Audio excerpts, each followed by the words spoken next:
আমাদের দেখা যাচ্ছে গাম সাদা মারার সময় গাম সাদা মারার সময় দেখা যাচ্ছে যে আমরা একটু পাবলিক জন পাই আমরা। সেই সময় যদি জিএম আসে তাহলে আমার কোনো করার আছে? কোনো করার নাই।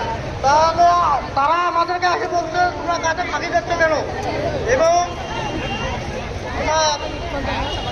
যা ইচ্ছা নাকি বললো ঠিক আছে এটা নিয়ে কোনো চিন্তার কোনো কারণ নাই।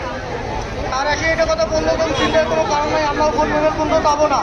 কিন্তু আমরা দেখলাম শনিবারে আমাদেরকে ডাকে 6:30টায় ডাকে ফিঙ্গার করে মনে করো আমাদেরকে অনেক কথায় ঝুলাইয়ে আমাদের মনে করো সেগুলো অলিঙ্গ হয়েছে।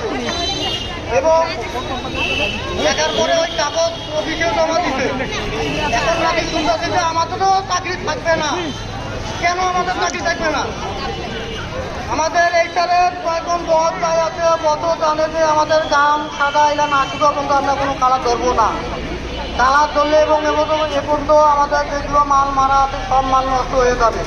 আমরা কি চাবো এই মালগুলো নষ্ট হয়ে যাক? আমরা তো চাইবো না তোকে এই মালগুলো নষ্ট হয়ে যাক না যায়।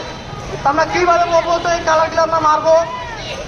আমাদের সুপারভাইজারও ভালো করে জানে যে ওই মালগুলো নষ্ট করা যাবে না, কিন্তু তারা জানিয়েও শুনেও আমাদেরকে অলিঙ্গ হয়েছে কেন? আমরা কি দোষ করছি? পাঁচটা মিনিট বসার কারণ এইটাই আমাদের অপরাধ, আর কিছু ছিল না আমাদের। তুমি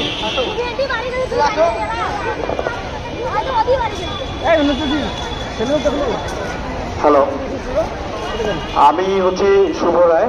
আমার ডিপার্টমেন্ট ছিল SM ডিপার্টমেন্ট। আর বিষয় হচ্ছে আমি গত 13 তারিখে আমাকে ওইখানে জোর জবরদস্তি করায় রিজাইন দেওয়া হয়েছে। এইচআরের অফিসে আমাকে নিয়ে, আমি ছুটিতে ছিলাম, আমাকে এখানে 13 তারিখে আমি ডিউটিতে গিয়েছিলাম। যাওয়ার পরে আমাকে জোরপূর্বকভাবে আমাকে টাইম দেওয়া হয়েছিল 1 ঘন্টা। 1 ঘন্টার মধ্যে আমাকে এইচআরে নিয়ে গেছিল এবং যাওয়ার পরে ওরা জোরপূর্বকভাবে আমাকে 13 তারিখে তারা রিজাইন দেওয়াইছে। এরপরে থেকে শুরু হয়েছে মমিনুর ভাই। এরপরে ওইখানে কিন্তু আমিও